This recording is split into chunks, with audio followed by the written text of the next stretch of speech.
말씀을 함께 나눌까 생각하다가 오늘 이 사도행전 말씀을 제가 선택을 했습니다. 제 지인의 소개로 제가 이 드라마를 본 건 아니고요. 한번 들여다본 드라마가 있습니다. 정년이라고 하는 드라마. TVN에서 한 드라마 지난 가을에서부터 방영됐다 그러는데 김태리 씨가 주인공으로 나와 있는 윤정년이라는 사람의 소리에 대한 꿈, 이것을 이루어가는 과정을 다룬 드라마입니다. 그 과정에서 북극단에 들어가 고생하고 있는 이 사방이 모든 사람들이 다 적으로 나오게 되고 깔보는 사람도 있고 시기하는 사람도 있고 경계하는 사람도 있고 거기에 둘러싸이는 이 정년이는 이들 때문에 갖은 고생을 다 합니다. 그런데 반전이 일어납니다. 그 사람들이 점점 이 정년이를 응원하면서 그 사람을 좋아하는 모습으로 변해간다는 것입니다. 대표적인 라이벌이었던 허영서라는 사람이 나오는데 이 영서는 지금 목이 상해서 아주 목소리가 탁하고 텁텁한 소리를 내는 이른바 떡목이 되어가지고 모든 걸 포기하고 고향으로 돌아가서 꿈도 저버리고 있는 이 정년이를 찾아가서 다시 소리를 낼 수 있도록 하는 역할을 하는 사람이 허영서라는 사람. 라이벌입니다. 둘이 라이벌인데 라이벌이면 이 정년이가 사라지는 것이 좋을 텐데도 오히려 그 반대가 되었다는 것이죠. 굳이 정년이를 찾아가서 다시 소리를 내게 만드는 역할을 했다는 것입니다. 처음에는 라이벌이어서 싫어했는데 점점 라이벌이기 때문에 서로가 필요하다라는 그런 생각을 한 것입니다. 더 나아가서는 그것이 이제 동지애까지 생긴 것입니다.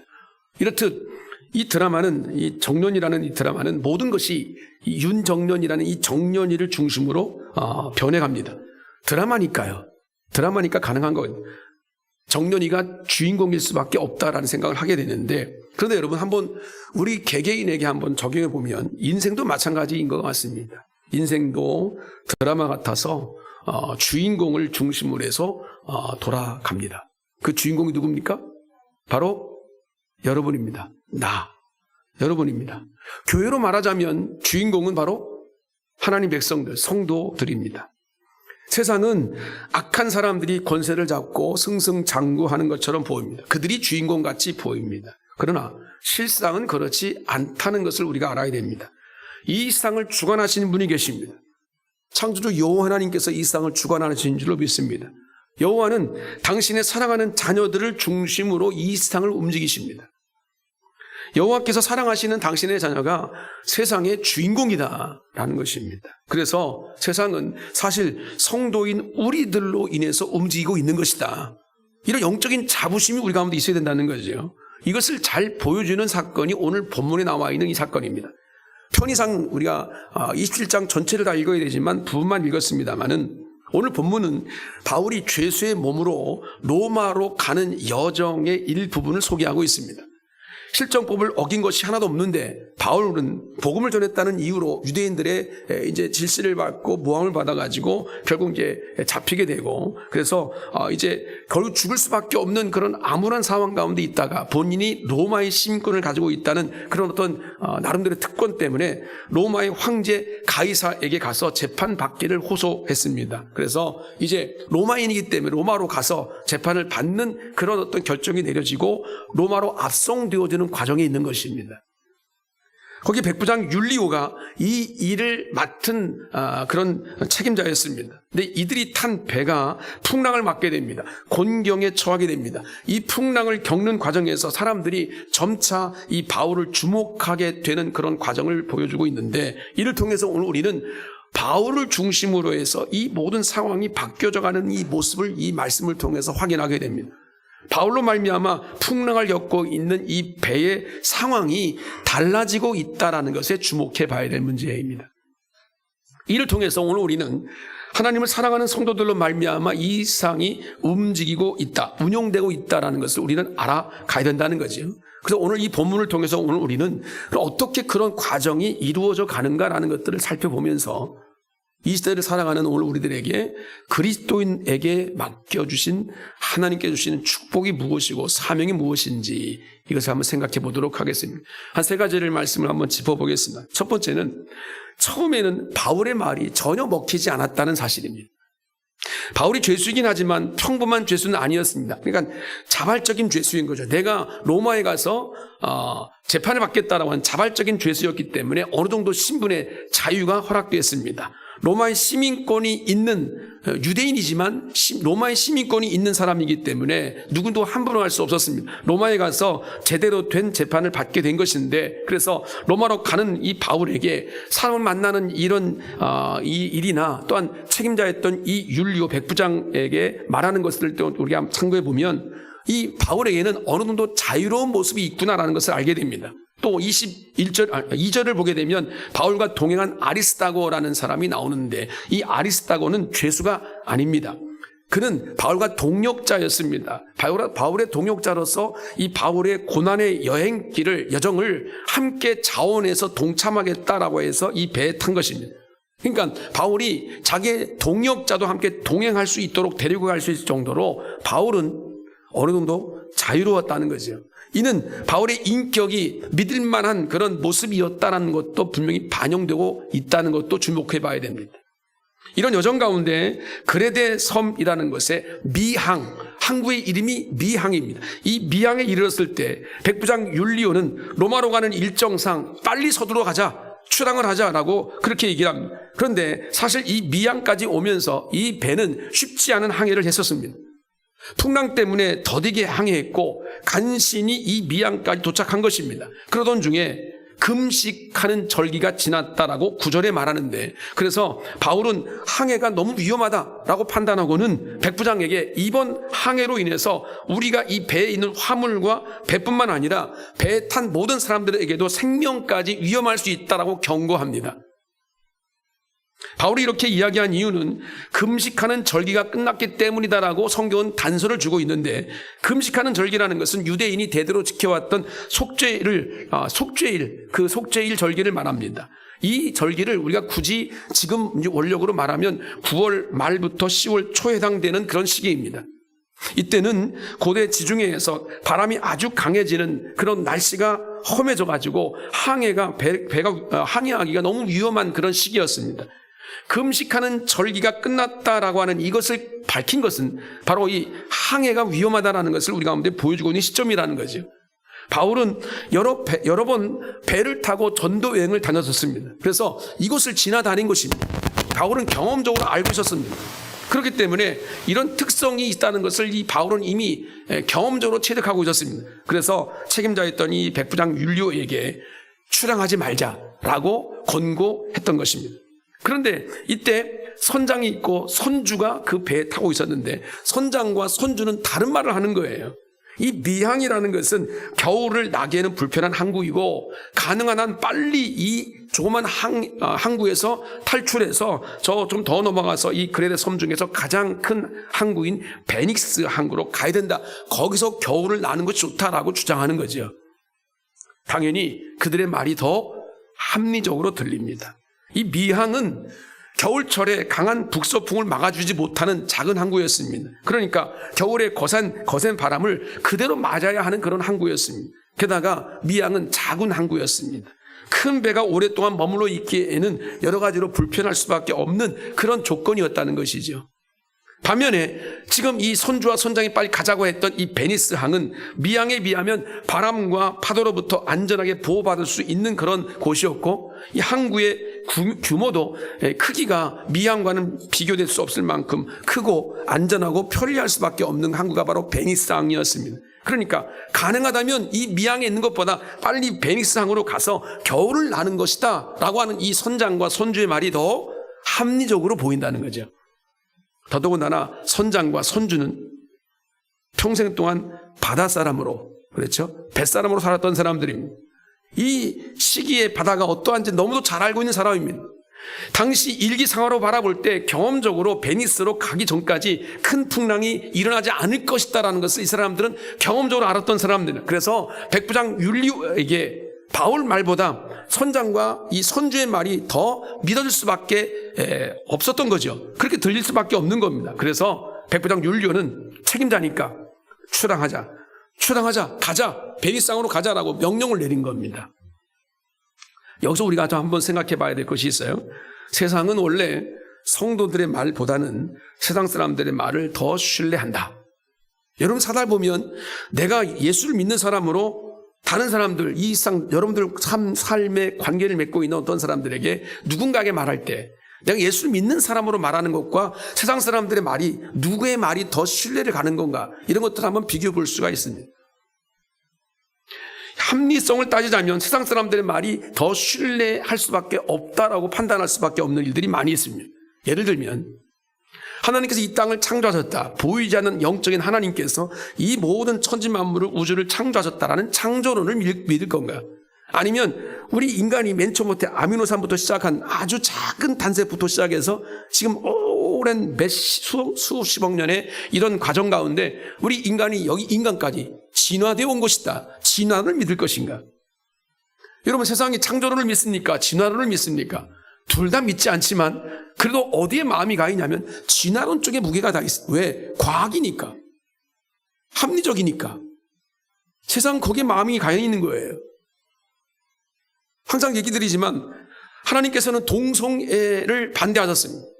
성경적으로 볼 때 하나님의 창조의 질서에 어긋나는 것입니다. 동성애를 반대하는 그런 우리의 목소리와 또 21세기의 트렌드가 그래 인권이고 모든 사람들이 자기의 사랑하는 그런 권리를 인정해 주자라는 목소리가 어느 쪽이 더 합리적으로 보이는가? 무턱대고 반대만 하는 이 기독교적인 이런 어떤 우리의 목소리가 전혀 합리적으로 보이지 않습니다. 세상 사람들은 동성애를 반대하는 것보다 동성애를 찬성해 주는 짝으로 길어지고 있습니다. 모든 서구가 다 인정했고 동양에서 대만이 인정했고 점점 우리나라도 그걸 인정해 갈 판이고, 세상 사람들은 우리의 말을 들어주지 않습니다. 우리가 말하는 것이 세상에 잘 먹히지 않을 것이라고 하는 각오가 오늘 우리 안에 있어야 된다는 말입니다. 그럼에도 불구하고 오늘 우리는 말해야 합니다. 하나님께서 천지를 창조하셨다는 것을 말해야 합니다. 하나님께서 우리 남자와 여자를 만드시고 가정을 만드시고 가정을 통해서 하나님의 창조의 질서를 세우셨다는 것을 말해야 합니다. 세상 사람 듣지 않아도 말해야 됩니다. 대접받으려고 하는 그런 마음이 아니라 오늘 우리가 어떤 곤란을 당한다 할지라도 말해야 할 때는 해야 되는 거지. 세상은 성도의 말을 잘 들어주지 않습니다. 그럴 때 성도는 어떤 자세를 가져야 될 것인가는, 듣지 않는 이들에 대해서 저 사람들은 몰라서 그래, 경험하지 못해서 그래, 하나님에 대해서 전혀 알지 못하니까 저렇게 말할 수밖에 없어, 어리석은 사람들이야, 비난하고 정죄하는 것이 아니라 그들을 위해서 기도하는 자세를 가져야 됩니다. 주님, 저들에게도 하나님의 은혜가, 긍휼이 필요합니다. 저들 깨닫게 하시옵소서. 하나님 만나게 하시옵소서. 저들을 위해 기도해야 하는 것이 우리의 사명인 줄로 믿습니다. 그것이 하나님의 뜻이고 그 뜻이 반드시 이루어지는 그런 소망이 우리 가운데 있어야 될 줄로 믿습니다. 두 번째는 하나님께서 바울을 가이사 로마의 황제 앞에 세우려고 하셨다는 것을 우리가 볼 수 있어야 됩니다. 결국 선장과 선주의 말을 듣고 이 배는 출항을 했습니다. 가다가 광풍을 만나게 됩니다. 엄청난 태풍 유라굴라라고 하는 태풍을 만나게 됩니다. 이 광풍 만난 이 사건을 통해서 하나님의 역사하심을 우리는 보게 됩니다. 풍랑이 어느 정도인지 광풍이다라고, 미칠 광자죠. 바람이 미쳤다는 것을, 광풍을 만나게 됩니다. 유라굴로라고 하는 이 광풍의 이 이름, 이 바람은 광풍이라고 말할 정도로 통제가 되지 않는 것입니다. 그 배는 아무것도 할 수 있는 것이 없습니다. 이 바람 때문에 배가 컨트롤할 수 없는 상태가 되어서 그저 바람 따라 이리저리 왔다 갔다 밀리고 뒤비지 않으면 당일 정도의 그런 상황입니다. 배가 상하게 하지 않으려고 간신히 작은 배였던 배 밑에 달려있는 거루라고 말하죠. 작은 배. 그 거루를 배로 끌어올려서 밧줄로 묶습니다. 유사시에 그 거루를 타고 탈출해야 되니까요. 그런데 배가 점점 스르디스라고 하는 이 암초에 걸립니다. 모래톱이죠. 해안가에 있는 이 모래톱에 여기에 걸리면 배가 오도 가도 못하는 거죠. 그래서 배를 가볍게 띄워야 되니까 있는 모든 것들을 다 바닷속으로 버립니다. 연장들을 버리고 또 짐들도 버리고 바다에다 던져버리는. 어떻게든 간에 배를 가볍게 해서 버릴 수 있는 건 다 버리고 안전하게 항해하려고 애를 써보는 거죠. 하지만 결국 어떤 지경까지 이릅니까? 사도행전 27장 20절에 보니까 이렇게 말합니다. 여러 날 동안 해도 별도 보이지 아니하고 큰 풍랑이 그대로 있음에 구원의 여망마저 없어졌더라. 살 소망이 없었다는 얘기입니다. 그들은 배에서 할 수 있는 일은 다 해봤습니다. 그러나 해도 별도 보이지 않을 정도로 풍랑은 계속되었고 그 결과는 죽음을 생각할 수밖에 없는 지경이 됐다는 거죠. 이제 우리는 꼼짝없이 바다에서 숨을 내서 죽을 수밖에 없구나라는. 광풍을 만난 이 배는 파산한 것과 다름이 없었고요. 그 배에 타 있는 사람 모두가 다 죽은 목숨이나 다름이 없었다는 그런 얘기입니다. 여러분, 우리 인생을 살면서 아무리 손을 쓰고 힘을 써봐도 해결되지 않는 문제가 우리 앞에 닥쳐 있을 때가 있습니다. 얼마나 절망적인지 모릅니다. 내 힘을 다해봐도, 내 노력을 다 해봐도 안 되는 일이 있습니다. 그들은 이런 죽음을 맛보고 있는 상황을 지금 이들은 맛보고 있는 건데, 그런데 이런 결말을 우리는 이미 다 성경을 통해 알고 있죠. 비록 배는 파손되었지만 배 안에 있는 사람들은 한 사람 죽지 않고 전부 멜레데 섬에 도착하게 됩니다. 여기서 오늘 우리는 하나님께서 그들을 왜 구원하셨는지, 그 유라굴로 그 광풍 가운데서 그들을 건져주셨는지, 그들을 안전하게 지켜주셨는지를 생각해 봐야 됩니다. 백부장 율료를 구원하기 위해서 그러셨을까요? 선장과 선주를 위해서 하나님께서 그러셨을까요? 아니라는 겁니다. 하나님께서 그들을 살리신 이유는 오직 바울 한 사람에게 있었습니다. 풍랑 속에서 바울에게 이렇게 말씀하셨어요. 바울아, 두려워하지 말라. 네가 가이사 앞에 서야 하겠고. 그렇게 말씀하셨습니다. 가이사 앞에 서는 것이 너의 사명인데 그 사명을 이룰 때까지 내가 너를 지키겠다는 거예요. 너의 생명을 보존하겠다는 거예요. 너뿐만 아니라 네 배에 있는 모든 자들도 함께 지켜주겠다라고 말씀하신 거죠. 우리 여기서 하나님께서 당신의 사명을 주신 자가 그 사명을 감당하기까지 지키시고 보호하시고 살리신다라는 것을 생각할 수 있어야 됩니다. 당신의 일을 반드시 이루어 가신 하나님이십니다. 그래서 하나님은 당신의 일을 맡기신 사명자를 붙들어 주신다는 거죠. 책임져 주신다는 것입니다. 미친 풍랑이 일어나도 전능하신 하나님은 그 속에서 사명자를 붙들고 계십니다. 우리가 어떤 어려움을 당한다 할지라도 확신할 게 바로 이 부분이겠지요. 하나님께서는 우리에게 맡기진 사명이 우리 안에 있다면 그 사명을 감당할 때까지 우리를 붙들어 주실 것이다라는 이 믿음이요. 이것이 예수 믿는 사람들에게 분명히 있어야 된다는 거죠. 그러니까 그 사명은 곧 우리의 살아갈 이유입니다. 내가 무엇 때문에 살아가는 거라는 거예요. 주님께서 나에게 뭘 맡기셨다는 거죠. 인생을 살아가면서 그저 먹고 마시고 쾌락을 느끼고 행복을 느끼면서 그냥 살아가는 것이 우리 인생의 전부인가는, 하나님께서 우리 가운데 이 땅에 태어나면서부터 각자에게 주신 사명이라는 것이 있습니다. 그 사명을 위해 살아가는 것을 우리는 그리스도인이라고 말합니다. 그러니까 어떠한 풍랑 속에서도 평안함을 가질 수 있는 이유는, 내가 어떤 풍랑을 만나도 주님은 내가 사명을 붙잡고 있기 때문에 그 사명을 이루기까지 나를 지키실 것이다, 나를 보호하실 것이다, 나를 인도하실 것이다, 책임져 주실 것이다. 힘들고 고통스러울 때가 분명히 있겠지요. 그렇지만 결국은 하나님이 인도하시는 것을 바라보며 감당해낼 수 있는 것, 우리에게 사명이 있기 때문입니다. 내가 대단한 인물이어서가 아닙니다. 하나님께서 전능하시고 진실하시기 때문이고 약속하신 것을 반드시 이루신 하나님이기 때문에 가능한 것입니다. 그 말씀과 약속은 사라지지 않기 때문입니다. 정말 중요한 것은 우리가 세상을 살아가면서 이런 풍랑을 만나지 않는 것을 위해서 기도하는 것이 아니라, 하나님, 나에게 준 사명이 무엇인지를 깨닫고 그것을 이루기 위해서 내 믿음의 행보를 걸어갈 수 있도록 도와주시옵소서. 지금 만나고 있는 이 어려움들, 이 만나고 있는 이 어둠의 시대들, 이 모든 것들은 하나님이 내게 무엇을 생각하라 하시는지, 왜 나라가 이렇게 어둡고 혼란한지, 왜 나에게 주신 이런 무거운 짐들이 많은지, 왜 이 사업은 어렵고 내 건강은 왜 이렇게 자꾸 힘들어져 가는지, 뭔가 우리 앞에 있는 이 모든 문제 속에서, 이 풍랑 속에서 내가 무엇을 붙들고 있는가라는 것들을 볼 수 있어야 됩니다. 그 사명이 없는 자들은 우왕좌왕할 수밖에 없습니다. 세상 사람들이 끌려갈 수밖에 없습니다. 아무런 목적 없이 인생을 살다가 허무한 인생을 마감할 수밖에 없습니다. 그러나 사명이 있는 자들은 분명히 압니다.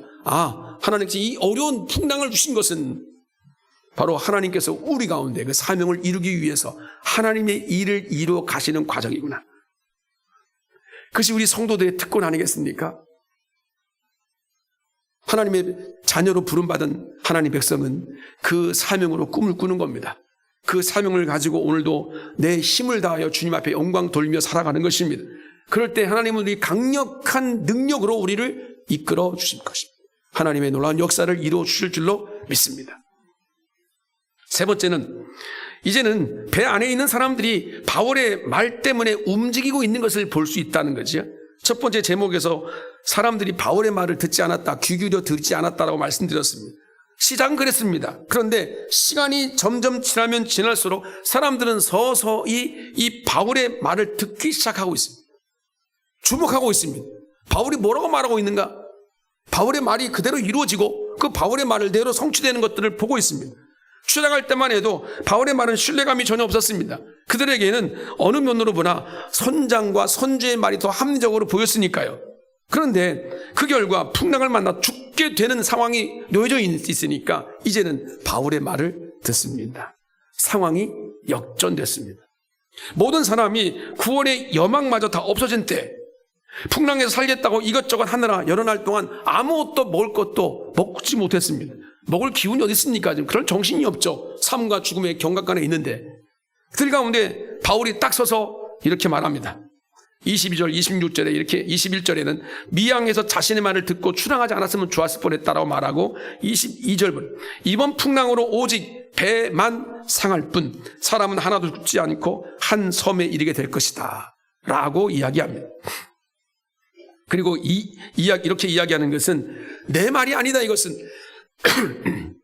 내가 섬기는 살아계신 하나님께서 나에게 주신 말씀이다. 나는 하나님 말씀을 믿는다. 이렇게 담대하게 사람들에게 선포한 겁니다. 이때는 사람들이 조용히 바울의 말을 듣고 집중했습니다. 큰 변화죠. 한층 더 변화된 모습이 나타날 것입니다. 풍랑으로 고생한 지 14일째 되는 날 육지에 가까워지는 것이 같으니까 선원들이 자신들만 살고자 몰래 배 안에 들어와서 묶어놨던 거룻배를 내려가지고 도망가려고 하는 겁니다. 이때 바울이 백부장에게 말합니다. 배 안에 있지 않은 사람들에게 그 사람들의 생명을 책임질 수 없다 라고 백부장에게 말합니다.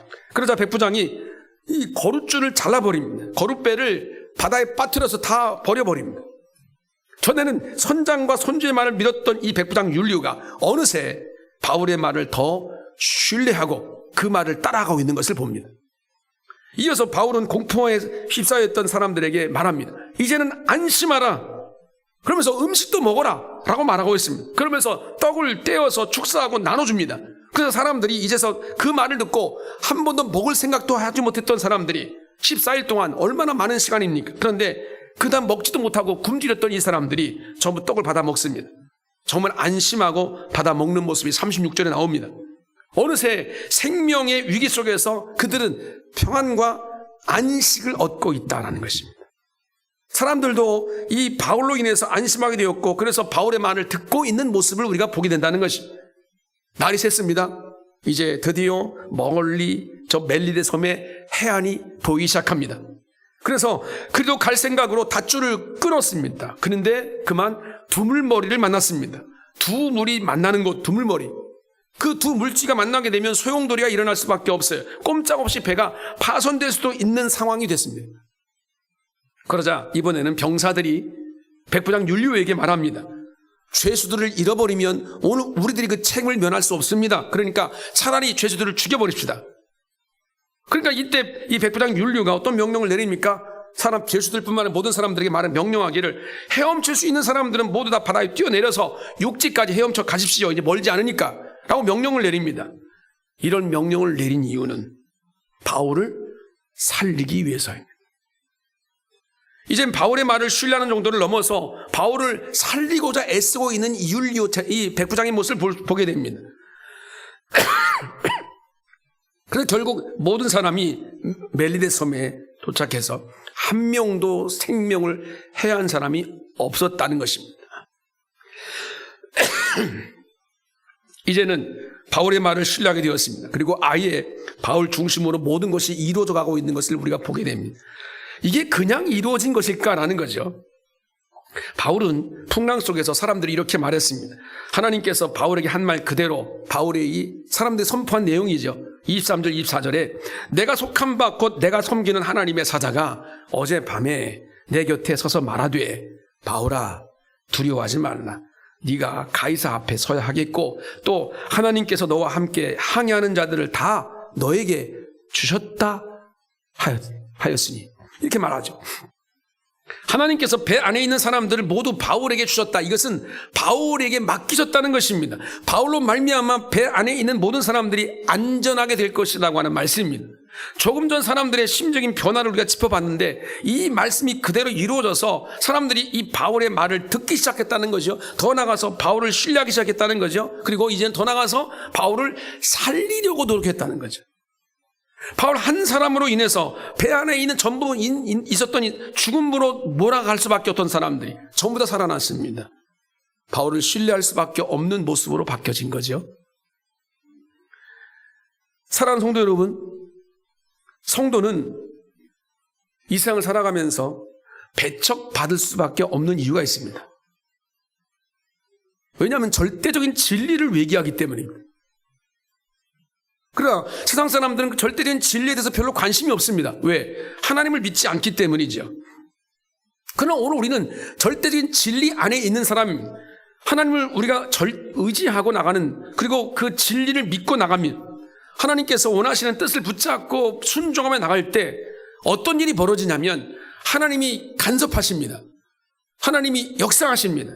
그래서 우리 주변에 있는 모든 사람들, 우리를 비난하고 우리 말을 듣지 않고 정죄했던 사람들도 하나씩 하나씩 생각들이 달라지기 시작하고 하나님의 구원의 장으로 나오기 시작합니다. 사람 자연스럽게 성도는 오늘 우리를 신뢰하게 되고 자신들도 모르게 모든 일들이 그리스도인 성도 중심으로 일이 이루어져가는 것을 보는 것, 이것이 바로 이 땅에 살아가는 우리 그리스도인들에게 맡겨진 비전이자 꿈이고 그게 사명입니다. 여러분 직장이 있죠. 여러분의 가정이 있습니다. 여러분 살아가는 삶의 공동체들이 있을 겁니다. 모든 취미 활동을 하든 뭐든 하든 여러분 살아가는 삶의 공동체, 그 안에 내가 있습니다. 여러분은 믿음으로 살아가는 하나님 백성으로 그리스도인으로 향기 나는 그리스도인들이 그곳에 있는 것입니다. 누구도 내 말을 다 들어주지 않을 때가 있습니다. 내가 진리를 선포하기 때문입니다. 내가 세상적인 이야기를 하고 세상적인 사람들이 관심이 있는 이야기들을 하고 세상 사람이 듣기 좋아하는 사람들이 좋아하는 이야기를 하면 그 사람들이 내 말을 들어줄 겁니다. 같이 좋아하겠죠. 같이 즐거워하겠죠. 그 사람의 성향에 따라 말을 해주면 또 기뻐할 것입니다. 그런데 오늘 우리는 세상 사람들의 이야기를 하는 게 아니라 하나님이 원하시는 뜻이 무엇인지를 얘기합니다. 그것은 내 말이 아닙니다. 내 생각이 아닙니다. 내 유익을 위한 얘기가 아닙니다. 나는 비록 손해를 보더라도, 나는 비록 이 세상 가운데 왕따를 당한다 할지라도 하나님이 원하시는 뜻은 이것이기 때문에 그 말을 할 수 있는 것, 그 말을 하게 되면 세상 사람이 좋아하냐고요. 왕따를 시킵니다. 우리를 비난합니다. 심지어는 저 독선적인 그리스도인이라고 그렇게 오늘 우리를 정죄합니다. 그것이 싫어서 우리의 입을 닫고 삽니다. 여러분 살아가는 삶의 공동체 속에 들어가서 내가 예수를 믿는 사람으로서의 향기를 전혀 드러내지 않습니다. 왜? 비난받기 싫어서요. 그렇죠? 사람도 손가락질 받기 싫으니까. 사람들이 싫어하거든요, 그런 얘기를. 그러니까 전혀 변화가 없는 거죠. 아무 일도 일어나지 않습니다. 그냥 세상 사람들과 똑같이 흘러가는 겁니다. 그렇게 시간은 점점 흘러갑니다. 어느 날 주님께서 우리를 오라 하실 것입니다. 그때가 곧 올 것입니다. 멀리 있는 것처럼 보이지만 가까이 있습니다. 그때 주님께서 우리 가운데 뭐라고 하실까? 너 인생을 어떻게 살다 왔느냐? 내가 너에게 맡기신 그 사명을 어떻게 이루다 왔느냐라고 물으실 겁니다. 달란트 비유처럼 말이죠. 그때 오늘 뭐라고 말할 수 있을까요? 주님, 세상이요, 내 말을 들어주지 않았습니다. 세상 사람들 우리를 싫어했습니다. 내가 너무 고통스럽고 힘들어서 말하지 않고 아예 상종도 하지 않고 나만 주님을 잘 섬기다 왔습니다. 그렇게 우리는 변명할까요? 그 변명을 주님 앞에 우리가 늘어놓을 때 주님께서 그것을 기뻐하실까요? 인정하실까요? 아니라는 겁니다. 왜? 우리 인생의 이 소중한 가치를 가지고 우리를 지키시고 지금 여기 우리를 놓으신 이유는 주님께서 원하시는 뜻을, 그렇다고 무조건 예수 믿고 구원 받으십시오, 천국 백성을 무조건 천국 복음만을 증거하라는 얘기는 아닙니다. 그럴 때도 있지만, 그러나 대부분의 많은 삶 속에서 내가 예수 믿는 사람으로서 나는 어떻게 살고 있는지, 내가 믿는 가치는 무엇인지, 내가 믿는 하나님이 기뻐하신 것은 무엇인지, 그러므로 나는 이렇게 살고 있다는, 비록 손해는 볼지라도 불이익을 당할지라도 내가 주님의 뜻대로 사는 것은 바로 이런 것입니다라는 것을 세상 사람들에 나타낼 수 있어야 되는 거죠. 그게 바로 그리스도의 향기이지요. 성도가 교만하지 아니하고 겸손하게 주님의 말씀을 우리 안에 담고 섬기는 자세로 살면 반드시 하나님은 하나님의 일을 나를 통해, 우리를 통해, 교회를 통해 이루어 가실 줄로 믿습니다. 사랑하는 성도 여러분, 성도가 이 세상의 주인공이다. 할렐루야. 오늘 그렇게 말씀하시는 거예요. 교만하라는 얘기가 아닙니다. 너희를 통하여 내가 하나님의 일을 이루시겠다라고 말씀하시는 거예요. 2025년도 한 해를 시작하면서 오늘 우리는 새벽 때부터 여러 가지 많은 작년 12월 달부터 온통 세상이 다 뒤집혀지는 것 같은 느낌을 받습니다. 지난 한 주간 동안 우리 밤 기도를 하면서도 늘 우리가 기도했습니다만 오늘 우리는 입술을 닫아야 됩니다. 내 가치를 얘기하는 게 아닙니다. 하나님이 기뻐하시는 것이 무엇일까를 먼저 생각하십시오. 이 민족에게 원하시는 뜻이 무엇일까를 생각하십시오. 그리고 내 교회가, 우리 가정이 뭘 해야 될 것인가를 생각하십시오. 해답이 나올 것입니다. 우리가 입술을 듣는다고 해가지고 이상 변하지 않습니다. 내가 말하고 있는 가치를 많은 사람들에게 선포한다고 해가지고 여러분 사람 달라지지 않습니다. 그게 문제가 아니라 하나님께서 내게 맡겨주신 일이 어떻게 이루어져 가고 있는지, 더 나아가서 이 민족을 통해서 이루실 하나님의 일들이 지금 어디까지 와 있는가를 보면서 우리는 울부짖어야 됩니다. 하나님, 이 민족을 불쌍히 여겨달라고. 그 일에 하나님 백성 성도들이 주인공임을 주님께서 말씀하고 계십니다. 똑같이 비난하고 정죄하고 헤아리고 비관하고, 여러분 이것은 성도가 해야 할 일이 아니라는 것이에요. 또 개인적으로 우리는 어떤 어려움을 당하고 있습니까? 사업적으로 어렵고 요즘 장사가 안 되고 당연히 안 될 수밖에 없는 분위기, 그 분위기를 지금 우리는 감내하고 있는 거예요. 누구를 원망하겠습니까? 우리나라 민족의 지금 아픔인데 이 어려움을 만나면서 건강도 여의치 않고 예전 같지 않고 점점 여러 가지 바이러스가 창궐하고,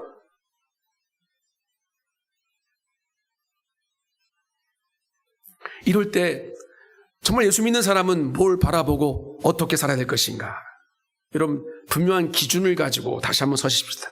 어떤 어려움이 오더라도 신실하게 하나님을 의지하고 그런 마음으로 내게 허락해 주신 그 사명을 감당할 때 주님께서 반드시 우리와 함께 하실 것입니다.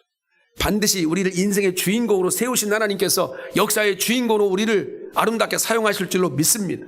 그런 꿈과 비전을 가지고 2025년도를 달려가십시다.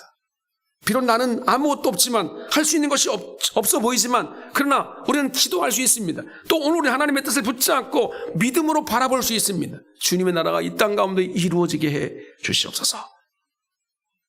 그리스도 향기를 바라는 그리스도인들이라고 하는 것은 다른 것이 아닙니다. 오늘 다시 한번 우리 이 세상 가운데 주인공은 바로 우리 그리스도인이다. 성도이다. 나이다. 그러므로 하나님 이 사명을 가지고 주님 앞에 나가게 하시고 주님의 뜻을 이루어갈 수 있는 축복된 인생이 되게 해 주시옵소서. 이 믿음으로 주님과 함께 동행하며 승리의 길을 걸어가시는 우리 모든 하나님 백성 되시기를 주의 이름으로 축복합니다.